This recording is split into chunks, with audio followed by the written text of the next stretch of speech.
దేవునికి ఆయన శ్రేష్టమైన నామమునకు మహిమ ఘనత ప్రభావము కలుగునుగాక. హల్లెలూయా.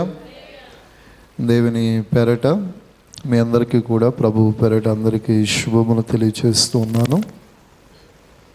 ఆయన మన జీవితాల్లో నవనూతనమైనటువంటి కార్యములను చేయ దేవుడు, మనల్ని బలపరిచే దేవుడు, తన బలసూచకమైనటువంటి కార్యముల చేత మనందరినీ కూడా బలపరుస్తూ ఉన్నాడు. హల్లెలూయా.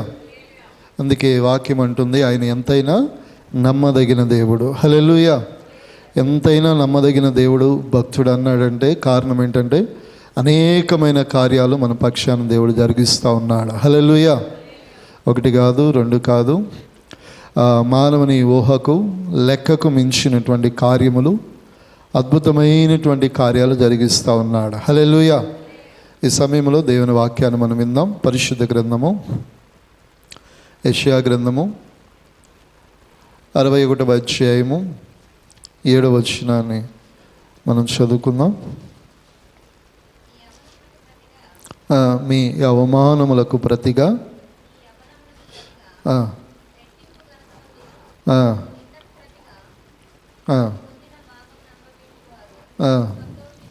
సంతోషించుదురు, రెట్టింపు భాగమునకు కర్తలగుదురు, నిత్యానందము వారికి కలుగును. హల్లెలూయా. ఈ యొక్క యెషయా గ్రంథము ఈ 61వ అధ్యాయము 7వ వచనములో చక్కటి మాట, మీ అవమానములు అనగా మీ అవమానములకు ప్రతిగా దేవుడు మనకేం కలుగు చేస్తాడంట? రెట్టింపు ఘనతను అనుగ్రహిస్తాడని, అలాగే నిందకు ప్రతిగా భాగమును, సంతోషమును, అలాగే రెట్టింపు భాగమునకు మనం ఏం చేస్తాడంట? కర్తలుగా చేస్తానని దేవుడు ఈ 2వ మాసములో దేవుడు మనతో శ్రేష్టమైనటువంటి వాగ్దానం ఇస్తూ ఉన్నాడు. వాగ్దానమునిచ్చిన దేవుడు వాక్యం అంటుంది నమ్మదగిన వాడు. హల్లెలూయా. ప్రతివారు కూడా ప్రతి మాసము అలాగే సంవత్సరాంతంలో ఈ సంవత్సరం అంతటికి ప్రభు ఇచ్చే వాగ్దానమును బట్టి మనం మొట్టమొదటిగా ప్రభువుని ఏం చేయవలసిన వారమై ఉన్నామంటే నమ్మవలసిన వారమై ఉన్నాం. దేవుడు అంటున్నాడు కదా, నమ్ముట నీ వలనైతే నమ్ము ప్రతివానికి సమస్తము సాధ్యము. ఆయనకు అసాధ్యమైనది ఈ భూమి అందే కానీ ఆకాశం అందే కానీ ఏదీ లేదు. కానీ ఆయన కార్యసిద్ధి చేయడానికి ఈ భూమిలో కావచ్చు, మానవ వ్యక్తిగత జీవితంలో కావచ్చు, కొంత కాలము, కొంత వ్యవధి, కొద్దిగా సమయాన్ని దేవుడు ఏం చేస్తాడంట? నిలిపి ఉన్నాడు. తగిన కాలమున, తగిన సమయమున, తగిన సందర్భమున వారి వారి అక్కరతను బట్టి, వారి వారి అవసరతను బట్టి దేవుడు ఏం చేస్తూ ఉంటాడంటే సహాయం చేస్తాడు. కాకపోతే మానవులంగా, మనుషులంగా మనకున్న అపేక్ష ఏంటంటే వెంటనే దేవుని కార్యాలు జరగాలి, వెంటనే అద్భుతాలు జరగాలి, వెంటనే నేను నా కనులారా దేవుని కార్యాభివృద్ధి చూడాలనే ఒక ఆశ, ఒక ఆలోచన మన జీవితాల్లో ఉంటుంది. నిజమే, దేవుడు కూడా ప్రతి వారిని కూడా వెంటనే దర్శించవచ్చు. దేవుడు ప్రతి వారి జీవితాల్లో కూడా త్వరితముగా కార్యం చేయవచ్చు. కాకపోతే దేవుడు ఒక వ్యక్తిని పరిశీలించి, పరిశోధించి ఆ వ్యక్తి జీవితాన్ని, ఆ వ్యక్తి హృదయాన్ని, ఆ వ్యక్తి ఆలోచనని, ఆ వ్యక్తి కుటుంబాన్ని దేవుడు చాలా కనులారా చూచి వారికి ఏ సమయంలో, ఏ సందర్భంలో ఏ నీడు కావాలో, ఏ అవసరత కావాలో ఆ సందర్భంలో ఆయన పరిశోధించి ప్రతి కార్యాభివృద్ధిని దేవుడు చేయగలుగుతాడు. హల్లెలూయా. ఎందుకంటే పిల్లలకు ఒకేసారి 10 రూపాయలు ఇచ్చే వాళ్ళు 500 ఇచ్చారనుకోండి, 10 రూపాయలు పోగొట్టుకుంటే మనకు బాధ ఉంటుందా? చెప్పండి అమ్మా. 10 రూపాయలు పిల్లలకి ఏదో కొనుక్కోవటానికి ఇచ్చారు, వాళ్ళు 10 రూపాయలు తీసుకెళ్తా ఒకేసారి పోగొట్టుకుంటే 10 రూపాయలే కదా అని మనం ఏం చేస్తాము? ఊరుకుంటాం. కానీ అదే పిల్లలకు మీరు 500 రూపాయలు ఇచ్చి ఒక చాక్లెట్ కొనుక్కొని చిల్లర తీసుకురా అంటారు, ఆ వెళ్ళేదారిలో ఆ 500 రూపాయల కాగితం పోగొట్టుకుంటే ఏం కలుగుతుంది? తల్లిదండ్రులుగా బాధే ఉంటుంది. దేవుడు కూడా నా జీవితమైనా మీ జీవితమైనా ఎవరి జీవితంలోనైనా ఒకేసారి ఆశీర్వాదాన్ని ఇచ్చినప్పుడు ఆ ఆశీర్వాదం అనేది మన జీవితాల్లో సరిగా ఇమడకపోతే, ఆ ఆశీర్వాదం అనేది సరిగా మన జీవితంలో నిలదొక్కుకోకపోతే, ఆ ఆశీర్వాదం అనేది సరిగా మనం ఉపయోగించుకోకపోతే, ఆ ఉపయోగపడకపోతే తర్వాత మన జీవితాల్లో ఏం కలుగుతుంది? నష్టమే కలుగుతుంది, అయ్యో బాధే కలుగుతుంది, దుఃఖమే కలుగుతుంది. అందుకే అంటున్నాడు ఈరోజు దేవుడు నీకైనా నాకైనా ఆయన చెబుతున్న మాట, మన అవమానములన్నిటికీ ప్రతిగా రెట్టింపు ఘనత ఇచ్చునుగాక. హల్లెలూయా. ఇక్కడ నిలిచిన ప్రతి వారు కూడా జనుల నిందలకు అతిథులు కాదు. హల్లెలూయా. ఎవరైనా మనం చూసినప్పుడు మనల్ని పొగిడేవారి కంటే మన వెనక నిందించేవారు ఏమై ఉన్నారో అధికులై ఉన్నారు. మన అభివృద్ధిని చూసి కావచ్చు, మన ఆశీర్వాదాన్ని చూసి కావచ్చు, ఒకవేళ మన ఆర్థిక స్థితులు సరిగా లేకపోవటానికి కావచ్చు, మన లోపాలని ఎత్తి చూపటంలో కావచ్చు.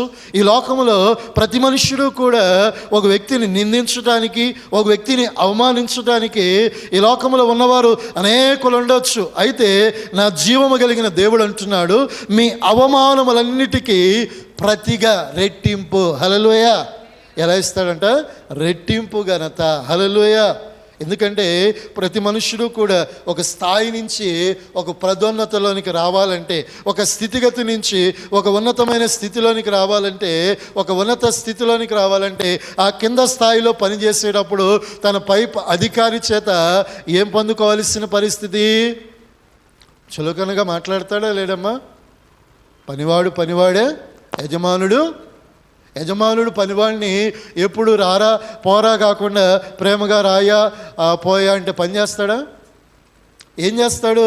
గద్దిస్తాడు, తిడతాడు. ఇంకా చెప్పాలంటే అవమానకరమైన మాటలు కూడా కొద్దిమంది ఏం చేస్తారు? మాట్లాడతారు. ఒక్కొక్కసారి ఆ పనివారికి హృదయం పగిలిపోతుంది. ఏంటి, ఇతని దగ్గర నేను పని చేయాలా? ఇలా అవమానకరంగా నన్ను బాధిస్తూ ఉన్నాడు, ఎంతకాలం ఈ కష్టాన్ని నేను వచ్చాలి, ఎంతకాలము ఈ దుఃఖాన్ని నేను వచ్చాలని ఆ పనివానికి ఉండదమ్మా? ఉంటుంది. అయితే ఆ పనివాడిని కూడా దేవుడు ఒకరోజు జ్ఞాపం తెచ్చుకుంటాడు. హల్లెలూయా. తన పనిలో నిపుణతను కలుగు చేస్తే రేపనే రోజు ఆ పనివాడే ఎలా మార్చబడతాడు? యజమానునిగా మార్చబడతాడు. హల్లెలూయా. అప్పుడు యజమానునిగా మార్చబడినప్పుడు అతనిది ఏమవుతుంది? రూలింగ్ అవుతుంది. హల్లెలూయా. దేవుడు ఒకసారి రూలింగ్ ఇచ్చాడని చెప్పి, అయ్యో ఇది వరకు నేను నీ యజమానుడు ఇలా అన్నాడు కదా, అయ్యో ఇది వరకు నీ యజమానులు వాళ్ళు ఇలా అన్నది కదా అని అయ్యో ప్రతి వారి మీద మనం ఏం చేయకూడదు? ఆ పెత్తనాన్ని చలాయించకూడదు. ఒకటి జ్ఞాపం తెచ్చుకోవాలి, దేవుడు మనకి ఘనతనివ్వటానికి మన వెనక పడినటువంటి స్ట్రగుల్స్, మనం పడిన నిందలు, మనం పడినటువంటి అవమానములు, మనం పడిన దుఃఖాన్ని బట్టి దేవుడు మనకేమిస్తున్నాడు? ఘనతని ఇస్తున్నాడు. హల్లెలూయా. ఆ ఘనతను ఎప్పుడూ కూడా ఈ లోకంలో మిస్యూజ్ చేసుకోకూడదు. హల్లెలూయా. అందుకే అంటున్నాడు యెషయాతో, అయ్యో ప్రవక్తతో తన ప్రజలను ఉద్దేశించి, తన జనులను ఉద్దేశించి, అయ్యో మీరు అవమానించబడ్డారు, అయ్యో తృణీకరించబడ్డారు, అయ్యో మిమ్మలను శత్రువులు అణగదొక్కారు. ఇంకా చెప్పాలంటే శత్రువులు మిమ్మలను అయ్యో బానిసలుగా చేశారు. అయితే మీకు కలిగిన నింద, మీకు కలిగిన క్షేమం, అయ్యో మీరు అనుభవించిన ఈ కష్టం నష్టం అయ్యో కారణం ఇది వరకు అయ్యో మీ అవిధేయత కావచ్చు, ఇది వరకు దేవుడు లేనటువంటి పరిస్థితి కావచ్చు. ఇకనైతే నా దేవుడు మీతో అంటున్నాడు, మీ అవమానములన్నిటికీ ప్రతిగా. హల్లెలూయా. ఈరోజు మన జీవితాల్లో కూడా ఆ ఘనత కనులారా మనం చూచుదుముగాక. హల్లెలూయా. ఎందుకంటే ప్రతిసారి బాధపడి, ప్రతిసారి తల వంచుకొని, ప్రతిసారి అవమానం పొందితే ఏ వ్యక్తికైనా ఏముంటుంది? పిల్లిని బంధించి మనం ఒక రూమ్లో పెట్టి దాని మీద పోరాటం చేస్తే పిల్లి ఏమైద్ది? అవుతుందా అవదమ్మా? పిల్లి కూడా పులైతే అది మీద పడితే మనుషులు తట్టుకోగలుగుతాడా? ఒక్కసారి రోడ్డు మీద వెళ్ళే కుక్క భవ్వు అంటేనే మన గుండెలు ఏమైపోతాయి? జడిచిపోతాయి. కాకపోతే మన అవమానములు పడి పడి పడి ఈ హృదయం బద్దలయ్యే దినాలు ఉంటాయి. దేవుడు అంటున్నాడు మన కొరకు ఏ సిద్ధపరిచాడంట? రెట్టింపు ఘనత. హల్లెలూయా. ప్రతి క్రైస్తవుడు కూడా ఒక శుభ నిరీక్షణ ఉంది. ఏంటి ఆ నిరీక్షణ? నిన్ను నన్ను పిలిచిన దేవుడు నమ్మదగిన దేవుడు. హల్లెలూయా. ఎప్పుడు నీ చేయి విడువాడు, ఎప్పుడు నా చేయి విడువడు, నీ చేయి విడువడు. ఆయనను ఆరాధించే సకల జనుల చేతిని ఏమాత్రం ఆయన విడవడు. ఆయన నీ కొరకు నా కొరకు ఏం సిద్ధపరిచాడంట? రెట్టింపు ఘనత. రెట్టింపు అంటే అయ్యో డబల్. అయ్యో మన జీవితాల్లో ఇదివరకు మనం ఆశించింది ఒకటి, దేవుడు మన కొరకు ఏం చేయబోతున్నాడు? రెట్టింపునివ్వబోతా ఉన్నాడు. భక్తుడు అంటున్నాడు, చదువుకుందాం. జకర్యా గ్రంథము 9వ అధ్యాయము 12వ వచనం చదువుదాం. జకర్యా గ్రంథము 9వ అధ్యాయము 12వ వచనం చదువుదాం. బంధకములో పడియుండియు నిరీక్షణ గలవారులారా, మీ కోట మరలా ప్రవేశించడి, రెండింతలుగా మీకు మేలు చేసేదనని నేడు నేను మీకు తెలియజేయుచున్నాను. హల్లెలూయా. దేవుడు రెట్టింపు, రెండింతలుగా మన జీవితాల్లో ఘనతను అనుగ్రహించడానికి మనతో దేవుడు అంటున్నాడు, బంధకములో పడి నిరీక్షణ కలిగిన వారులారా. హల్లెలూయా.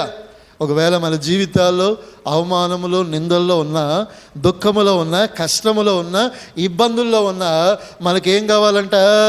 నిరీక్షణ కలిగి ఉండాలి. హల్లెలూయా. ఏం కలిగి ఉండాలి? ఈ అవమానాలు పోవాలి, ఈ నిందలు పోవాలి, ఈ బాధలు పోవాలి, ఈ క్షామము పోవాలి, సమృద్ధి కలగాలి, అభివృద్ధి పదములో నడిపించబడాలి, అడుగుపెట్టిన ప్రతి స్థలములో దీవించబడాలి, నేను చేయనదంతయు కూడా సఫలపరచబడాలి అంటే ఒక క్రైస్తవునికి ఏం కలిగి ఉండాలంట? ఒక శుభ నిరీక్షణ కలిగి ఉండాలి. హల్లెలూయా. నిరీక్షణ అనేది విశ్వసించు వాటికి, అనగా మనం ఏదైతే నిరీక్షిస్తున్నామో అది మన కళ్ళారా చూడాలి. ఎలా చూడాలి? ఇప్పుడు రేపు మన జీవితాల్లో ఒక సమస్య ఉంది, రేపు మన సహోదరులు లక్షిస్తానన్నారు అనుకోండి, దాని విషయం నిరీక్షించాల్సిన అవసరం ఉందా?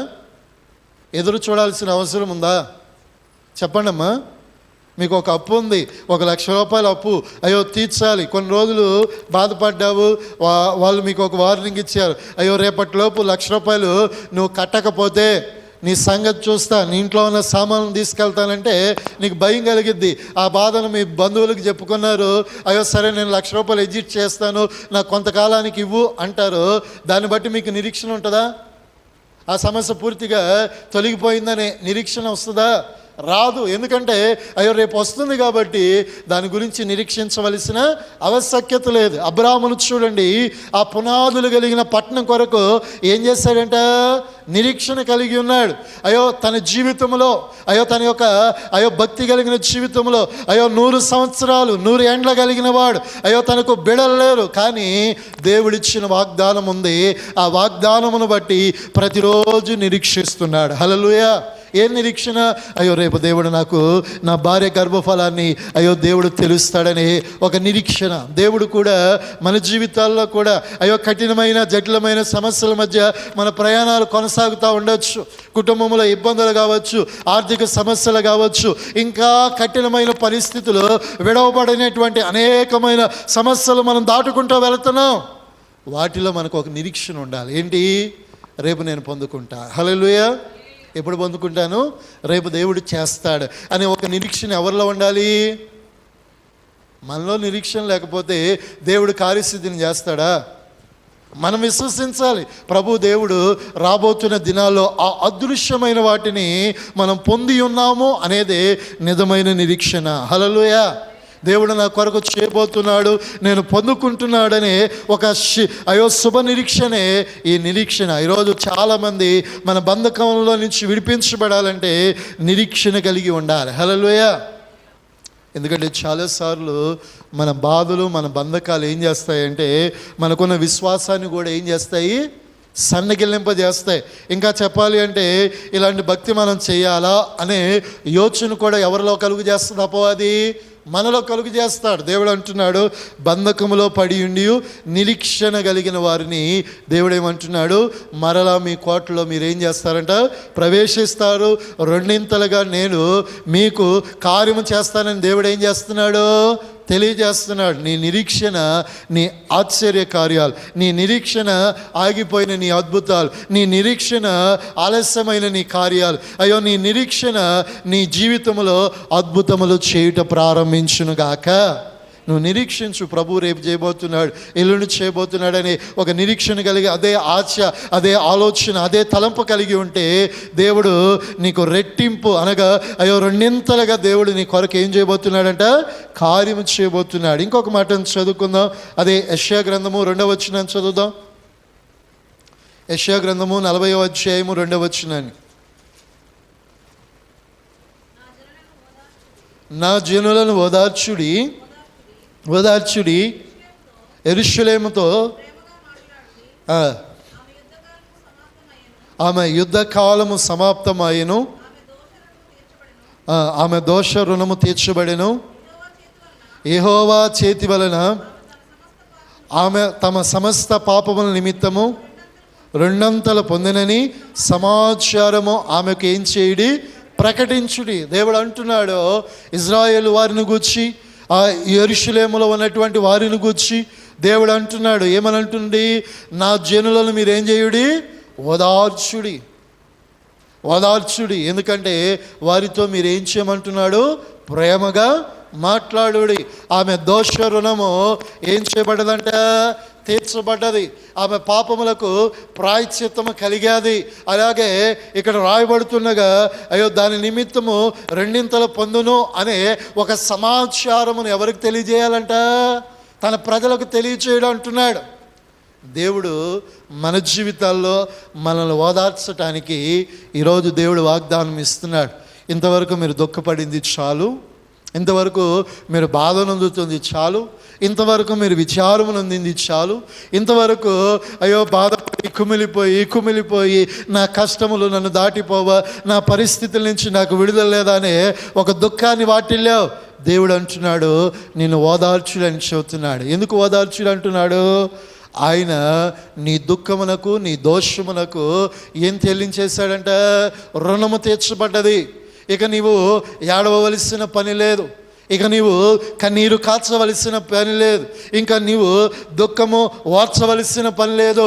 ఆయన అయ్యో రెండింతలుగా నీకు కార్యములు చేయటానికి, అద్భుతములను చేయటానికి, దేవుని కార్యముల చేత నిన్ను నింపటానికి ఆయన సంసిద్ధంగా ఉన్నాడు.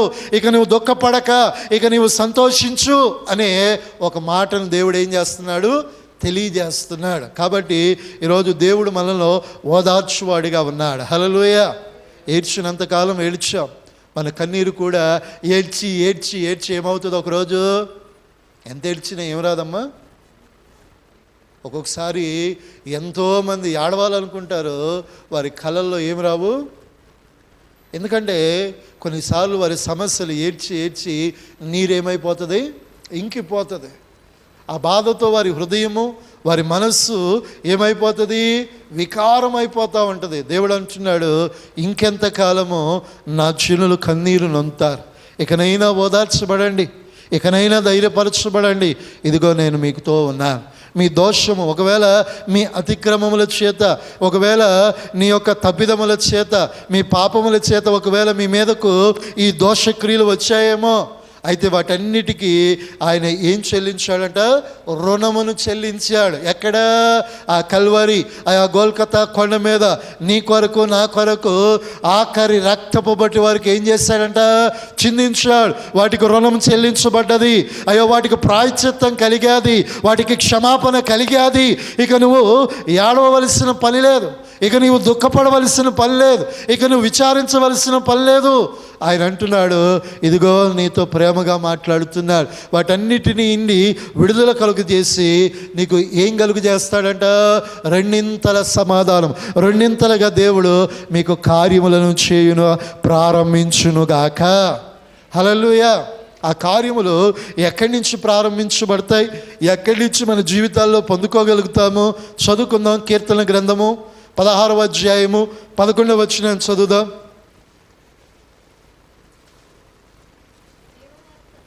జీవ మార్గములు నీవు నాకు తెలియజేసేదవు, నీ సన్నిధిలో సంపూర్ణమైన సంతోషము కలుగుదు, నీ కుడి చేతిలో నిత్యము ఏం గలవంట, సుఖములు కలవు. మనం ఓదార్చుచున్న దేవుడు, మనం బలపరిచేటటువంటి దేవుడు, అయ్యో మనతో ప్రేమగా మాట్లాడే దేవుడు ఎక్కడ తెలియజేస్తున్న మాట, జీవ మార్గములు నీవు నాకేం చేయవాడు అంట, తెలియజేవాడు. దేవుని సన్నిధిలో ఏం కలిగి ఉన్నదంట? సంపూర్ణమైన సంతోషం, సంపూర్ణమైన ఆనందం. సంపూర్ణమైనటువంటి ఆనందం ఎక్కడ కలిగదంట? దేవుని సన్నిధిలో కలదు. ఎప్పుడు, ఏమాత్రము, ఎప్పుడు, ఏ పరిస్థితుల్లో, ఎప్పుడు, ఏ స్థితిలో కూడా మనం దుఃఖపడుతూ ఉంటాం. కానీ ఆయన సన్నిధిలో మన జీవితాల్లో ప్రతి సమస్యకు, ప్రతి ప్రశ్నకు ఏం కలదంట? జవాబు కలదు. మనం దుఃఖపడుతున్న మన జీవితాల్లో, ఓదార్చబడాలనుకుంటున్న మన జీవితాల్లో, అయ్యో బాధ చేత అయ్యో మనము వేసారిపోయిన మన జీవితాల్లో ఆయన సన్నిధిలో ఏమున్నదంట? సంతోషము కలదు. హల్లెలూయా. ఆయన కుడి చేతిలో ఏమున్నదంట? నిత్యము ఏం కలిగి ఉన్నదంట? సుఖ సంతోషములు ఉన్నాయి. ఇవన్నీ దేవుడు మన జీవితాల్లో కలుగు చేస్తాడు, రెండింతలుగా కలుగు చేస్తాడు. దేవుని సన్నిధిలో నుంచి మన జీవితాల్లోనికి ఆ ఆనందాన్ని కలుగు చేస్తాడు. దేవుని సన్నిధిలో నుంచి మన ప్రతి ప్రశ్నకు దేవుడు ఏం కలుగు చేస్తాడు? సమాధానం కలుగు చేస్తాడు. ఎందుకంటే మన జీవితాల్లో దేవుని సన్నిధికి వచ్చేటప్పుడు భక్తి కలిగిన వారంగా, విశ్వాసం కలిగిన వారంగా ఉంటాం. మనకు ఎదురయ్యే సవాళ్ళు, మనకు ప్రశ్నలు ఉన్నాయి. పైకి మనం బలంగానే ఉంటాం, కానీ లోపట ఇన్నర్ అంటే మన జీవితాల్లో ఎలా ఉన్నామో ఒకసారి ఆలోచిద్దాం. కొద్దిమంది ఆధ్యాత్మికంగా బలవంతులు కాబట్టి సమస్యలను ఏం చేయగలుగుతారు? విశ్వాసంతో తట్టుకోగలుగుతారు లేరా? ఎందుకంటే భక్తి కలిగిన వారు ఆధ్యాత్మికంగా. కానీ కొద్దిమందికి సమస్యలు వస్తే నేను చెప్పగలిగే మాట, తల్లడిల్లిపోతారు. ఒక చిన్న బలహీనత వచ్చినా, ఒక చిన్న సమస్య వచ్చినా, ఒక చిన్న ఇబ్బంది వచ్చినా ఇక ప్రాణం అంతా ఏమైపోతుంది? వేసారిపోతుంది. కానీ ఆధ్యాత్మికంగా బలవంతుడు ఎప్పుడు కూడా ఏ విషయంలో భయపడరు. హల్లెలూయా. ఎందుకు భయపడ్డంటే వారి యొక్క స్ట్రెంగ్త్, వారి యొక్క బలం, వారి యొక్క ఆ సమస్తము ఆనందమును కలుగు చేసే ఒక శుభ నిరీక్షణ కలుగు చేసే ఒక దేవుడు ఉన్నాడు. ఆయన పేరే నజరేయుడైన యేసయ్య. హల్లెలూయా. ఆయన ఈ భూమిని, ఆకాశమును శాసించినవాడు, సమస్తమును కలుగు చేసినవాడు ఆయన ఉన్నాడనే ఒక ఆధ్యాత్మికమైన ధైర్యం ఉన్న క్రైస్తవుడు ఎప్పుడు ఏ విషయంలో ఏం చేయడంట? మదన పడడు, ధైర్యంగా నిలబడతాడు. ఎంత ధైర్యంగా నిలబడతాడంటే సమస్య అతని కనులేదుట ఎంత తాండవం చేస్తున్నా అలా ఎలా ఉంటాడంట? నీతిమంతుడు నిత్యము నిలుచు సియోను కొండ. హల్లెలూయా. కొండ ఎదుట ఎన్ని బాంబులు వేసినా కదిలిద్దా? కొండ ఎప్పుడు అలాగే ఉంటుంది. కొండ బలము, కొండ ధైర్యము నీతిమంతులు భక్తి చేసే ప్రతి ఆధ్యాత్మిక క్రైస్తవుడు కలిగి ఉంటాడు. అందుకంటున్నాడు ఆయన సన్నిధానములో సంపూర్ణమైన సంతోషం. దేవుని బిడలంగా ఆయన సన్నిధిని అనుభవిస్తూ, ఆయన ఆరాధిస్తూ, ఆయన గణపరుస్తూ ఉంటే దేవుడు మన అవమానములు, మన యొక్క నిందలు, మన యొక్క దుఃఖములు, మన కష్టములు ప్రతిగా దేవుడు ఏం కలుగు చేస్తాడంట? రెట్టింపు, రెండింతలుగా దేవుడు మీకు కలుగు చేయునుగాక మేలును. హల్లెలూయా. ఇంకొక మాట మనం చదువుకుందాం. అదే యెషయా గ్రంథము 35వ అధ్యాయము 10వ వచనం చదువుదాం. యెహోవా విమోచించిన వారు పాటలు పాడుచు తిరిగి సియోనుకు వచ్చుదురు. వారి తలల మీద నిత్యానందముండును. వారు ఆనంద సంతోషములు గలవారై వచ్చెదరు. దుఃఖమును నిట్టూర్పును ఏమవుతుందంట? ఎగిరిపోతుంది. దేవుని సన్నిధిలో ఉన్న సంపూర్ణమైన సంతోషం. ఆయన విమోచించిన వారు, విమోచింపబడబోయేవారు నిత్యము కూడా ఏం చేసేవారంట? పాటలు పాడుచు సియోనుకి ఏమవుతారంట? తిరిగి వస్తారు. ఈరోజు దేవుడు మనల్ని విమోచించాలి, మన జీవితాల్లో విమోచనకరమైన కార్యాలు చేయాలి. మన అవమానములు, దుఃఖములు మన జీవితాల్లో ఏవైతే ఉన్నాయో, వాటి నుంచి విడిపించబడవలసిన ఏవైతే ఉన్నాయో వాటి విషయంలో మన జీవితాల్లో కలిగి ఉండవలసింది ఏంటంటే నిత్యము ప్రభువును మనం ఏం చేయాలంట? పాడేవారం అయి ఉండాలి. హల్లెలూయా. మనకి ఎప్పుడు పాటలు వస్తాయి చెప్పండి? ఎప్పుడు పాడతాం చెప్పండి? సంతోషము కలిగినప్పుడు ఏం చేస్తాం? ఆనందమే పరమానందమే అంటాం. ఏదైనా బాధ కలిగితే ఇక చూడాలి. సాడ్ సాంగ్స్ అన్నీ ఎక్కడ ఉంటాయి? స్టేటస్లో ఉంటాయి. ఇక లేనిపోయిన కొటేషన్స్ అన్నీ ఎక్కడ కనబడతాయి అంటే చూడండి, బాధ కలిగినప్పుడేమో ఆ బాధను అన్వయించుకోవటానికి ఏం కలుగుతాయి? మంచి పెడతారు. అదే ఆ సంతోషం కలిగినప్పుడు ఆనందమే పరమానందం అనే పాటిని స్టేటస్లో పెడతారు. అంటే వ్యక్తపరుస్తారు బాధని, దుఃఖాన్ని. అయితే దేవుడు అంటున్నాడు, ఒక క్రైస్తవుని జీవితంలో మేలు కలిగిన, కీడు కలిగిన, కష్టం కలిగిన, సంతోషం కలిగిన, ఇబ్బందులు కలిగిన ఆ వ్యక్తి నిత్యము ప్రభుని ఏం చేయాలి? స్తుతించాలి. స్తుతి మన స్థితిగతులన్నింటినీ ఏం చేయగలుగుతుంది? మార్చగలుగుతుందమ్మా. ఆనాడు ఎరికో గోడల చుట్టూ ఆనాడు ప్రజలు చేయగలిగింది ఏంటి? ఒకే ఒక స్తుతిని. ఆ 7 దినములు దైవ సన్నిధిలో వారు చేయగలిగిన స్తుతి ఎరికో గోడలు 2 రథ అశ్వములు ప్రయాణము చేయగలిగిన ఎరికో గోడలను కేవలం స్తుతి ఏం చేయగలిగింది? కోల్చగలిగింది. వారు యుద్ధోపకరములు వాడలేదు, వారు బలమైన ఆయుధముల చేత పట్టుకోలేదు, కేవలం వారు స్తుతించారు. హల్లెలూయా. పాటలతో స్తుతించండి. అయ్యో ఆరాధనతో దేవుని స్తుతించండి. అయ్యో స్తోత్ర గానముతో ప్రభుని ఏం చేయాలి? స్తుతించాలి. ఇలా మనం పాడుతూ ప్రభుని స్తుతిస్తూ ఉన్నప్పుడు దేవుడు మన స్థితులన్నిటినీ కూడా ఏం చేయగలుగుతాడు? మార్చగలుగుతాడు. అపోస్తలుడైన పౌలు కూడా ఒకానొక సందర్భంలో ఆయన అంటున్నాడు, ఈ పరిచర్య ఈ యొక్క ప్రాంతంలో, రోమా కావచ్చు, ఇక్కడ ఉన్నటువంటి ప్రాంతంలో యెరూషలేములో కావచ్చు, కలిగినటువంటి కపెర్నహూము, ఇలా కొన్ని ప్రాంతాల్లో సంచరిస్తున్నప్పుడు ఈ పరిచర్య మెల్లమెల్లగా విస్తరించడానికి గల కారణం ఏంటంటే అనేకులు ప్రభు సన్నిధిలో కృతజ్ఞతాస్తుతులు చెల్లించుట వలన ఈ పరిచర్య ఏమవుతుందంటున్నాడు? విస్తరించబడుతుంది. హల్లెలూయా. స్తుతి ఎప్పుడైతే ఉంటుందో, పాటల స్థుతి కావచ్చు, ఆరాధన స్థుతి కావచ్చు, ఎప్పుడు మనం పాడుతూ ఉంటామో, కనపరుస్తామంటో, ప్రభుని స్తుతిస్తామో, అప్పుడు మన జీవితాల్లో దేవుని కార్యాలు బలముగా దేవుడు జరిగించి ఆశీర్వదించునుగాక. వారు అంటున్నారు, వారి తలల మీదకి ఏం కలుగుతుందంట? నిత్యానందము రాగలుగుతుంది. వారు సంతోషము గలవారై దేవుని సన్నిధికి రాగలుగుతారు. వారి దుఃఖము, నిట్టూర్పు ఆయనను స్తుతించి ఆరాధించేటప్పుడు ఏమవుతుంది? మనం పాడాలి ప్రభుని ఘనంగా, బలంగా ప్రభుని పాడుతూ ఉంటే మన జీవితాల్లోనికి ఏం కలుగుతుంది?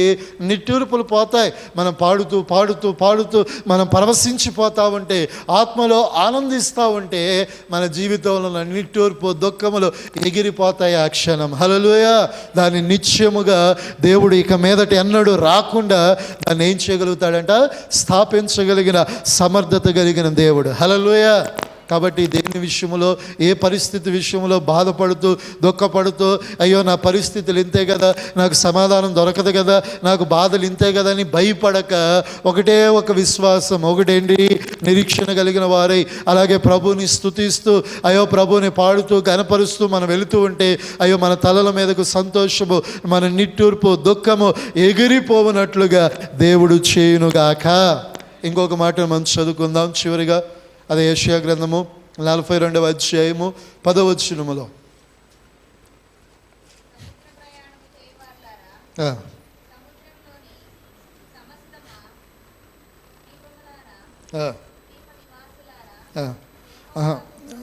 యోబు గ్రంథము 42:10 చదవండి అమ్మా.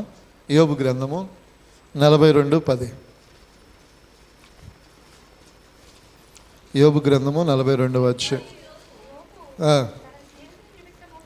తన స్నేహితుల నిమిత్తము ప్రార్థన చేసినప్పుడు యెహోవా అతని క్షేమస్థితిని మరలా అతనికి దయచేసెను. మరియు యోబునకు పూర్వము కలిగిన దానికంటే 2 అంతలు అధికముగా యెహోవా అతనికి దయచేసెను. హల్లెలూయా. యోబును గూర్చిన మాట అనేక సందర్భాల్లో విన్నాం. యోబు జీవితంలో కలిగిన నష్టము ప్రపంచంలో ఎవరి జీవితాల్లో అంత భయంకరమైన నష్టాన్ని కనులారా ఏ మనుషుడు చూడలా. తన కనుల ఎదుటే యావదాస్తి ఏమైపోయింది? నాశనం అయిపోయింది. తన కనుల ఎదుటే తన బిడ్డలు ఇల్లు కూలి ఏమైపోయారు? చనిపోయారు. తన కనుల ఎదుటే తన శరీరము ఓ భయంకరమైన వికృతమైన ఆకారంలోనికి వెళ్ళిపోయాడు. తన శరీరం అంతా కూడా భయంకరమైన పుల్లతో, అయ్యో బూడిదలో కూర్చుని, అయ్యో ఈ చిల్ల పెంకులతో ఎప్పుడు కూడా ఏం చేస్తున్నాడు, గోక్కుంటూ, అయ్యో బూడిద తన మీద వేసుకుంటూ ఒక హీనమైన స్థితిలోనికి వెళ్ళిపోయాడు. అప్పటి వరకు ఊజు దేశమందు అతని వంటి ధనవంతుడు ఎవరైనా ఉన్నారా? ఐశ్వర్యవంతుడు ఎవరైనా ఉన్నారా? లేరు. అలాంటి ఐశ్వర్యం కలిగిన వ్యక్తి ఒకే ఒక్క దినం, ఒకే ఒక్క పరిస్థితి ఏమైపోయింది, తలకిందులుగా మార్చబడింది. దానికి కారణం ఏంటి? అపవాది అటు ఇటు తిరుగుచు దేవుని సభాపర్వతానికి ఏమయ్యాడంట, ఎగసి వెళ్ళినప్పుడు దేవుడు ఏమన్నాడు, అయ్యో ఎక్కడి నుంచి వస్తున్నావంటే ఏమన్నాడు వాడు, నేను అటు ఇటు ఈ భూలోకం అంతా ఏం చేశాడట, సంచరిస్తూ ఉన్నాను అనగా, అప్పుడు దేవుడు ఎవరిని జ్ఞాపం చేశాడు, యోబును. నా భక్తుడైన అయ్యో యోబును చూసితివా అంటే, నేను చూశాను, అయ్యో అతడు ఎంత యథార్థవంతుడో నాకు తెలుసును అని అంటూనే అపవాది ఏమన్నాడు, నీవిచ్చిన ధనాన్ని, పొలాన్ని, కుటుంబాన్ని, ఈ స్థితిని బట్టి అతడు ఏమై ఉన్నాడు, భక్తి కలిగి ఉన్నాడు అని దేవునితో ఏం చేశాడు, మాట్లాడాడు. దేవుడు అపవాదికి పర్మిషన్ ఇచ్చాడు అతని ప్రాణం మీద తప్ప. వెంటనే వెళ్ళాడు, అయ్యో యోబు కలిగిన సమస్తాన్ని ఏం చేశాడు, తుత్తునీలుగా నాశనం చేశాడు. ఆఖరికి తన శరీర అయ్యో స్థితి, భయంకరమైన పరిస్థితి. తనతో మెలిగిన వారు, తన చేతి కింద రూపాయలు తిన్నవారు, తనతో మేలు పొందిన అనేకులు ఆ తదుపరి సంఘటనలో వచ్చి యోబును ఏమంటున్నారు, యోబు దేవునికి నీవు విరోధంగా పాపం చేసితివి, అందుకే నీ బతుక్కి ఈ గతి.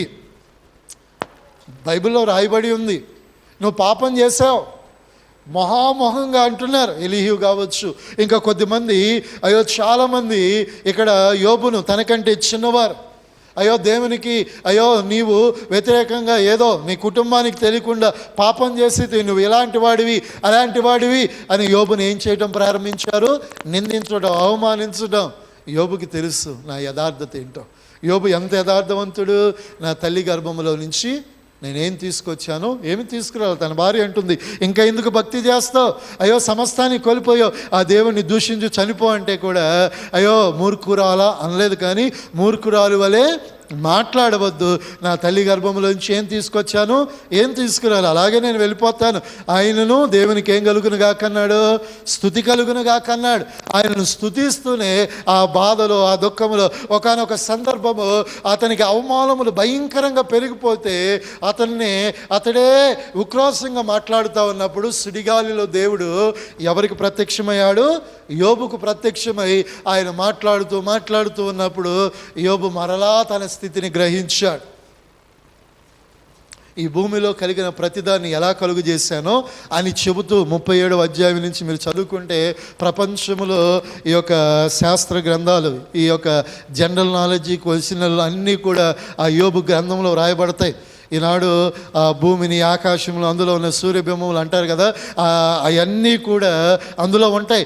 ఎలా కలుగ చేసినో జలములు, అందులో ఉన్న ప్రతి వాటిని గురించి దేవుడు యోబుతో ముచ్చటిస్తూ ఉంటాడు. 37వ అధ్యాయం తర్వాత మీరు చదువుకోగలిగితే ఎన్నో యుక్తమైన మాటలు చెబుతూ ఉన్నప్పుడు యోబును కూడా దేవుడు శుద్ధీకరించి, యోబును కూడా మనస్సును వెక్కసం, అంటే తన బాధ, దుఃఖము, కష్టము ఎక్కువైపోయినప్పుడు దేవుని మీద కోపాన్ని వెక్కసంగా బయలుపరిచినప్పుడు దేవుడు అతన్ని శుద్ధీకరించి శుద్ధీకరించి బుద్ధి చెప్పినప్పుడు అతడు ఏం చేశాడట, మరలా దేవుని సన్నిధిలో ప్రార్థన చేశాడు. ఎవరైతే తనను దూషించారో తన స్నేహితులతో కావచ్చు, తనతోటి వారితో దేవుడు అన్నాడు, మీరు శపించబడకుండానట్లుగా యోబు మీ నిమిత్తం ప్రార్థన చేస్తే మీరు దీవించబడతారని వారికి దేవుడు భయపెట్టాడు.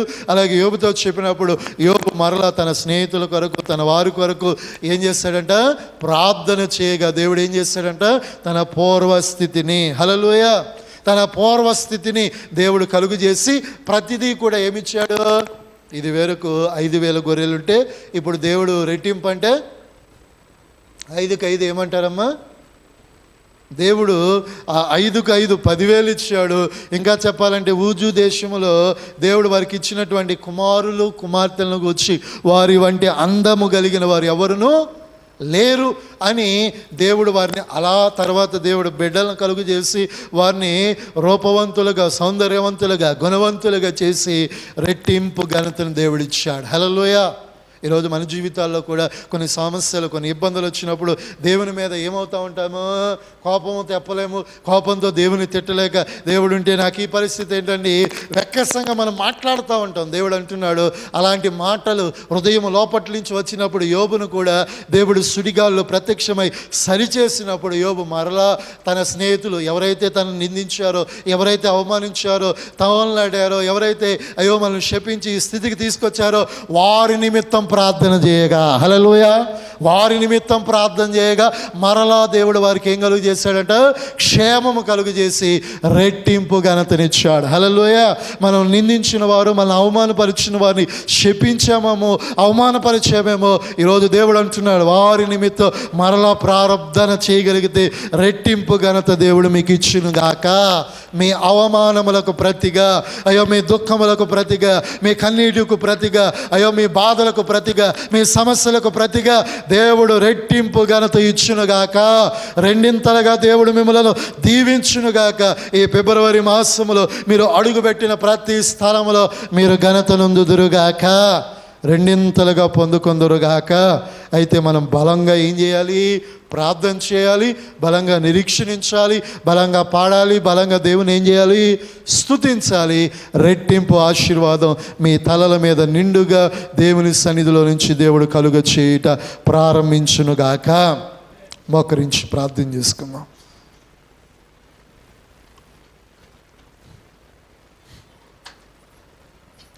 అందరు కళ్ళను మూసుకొని ప్రార్థన చేసుకుందాం.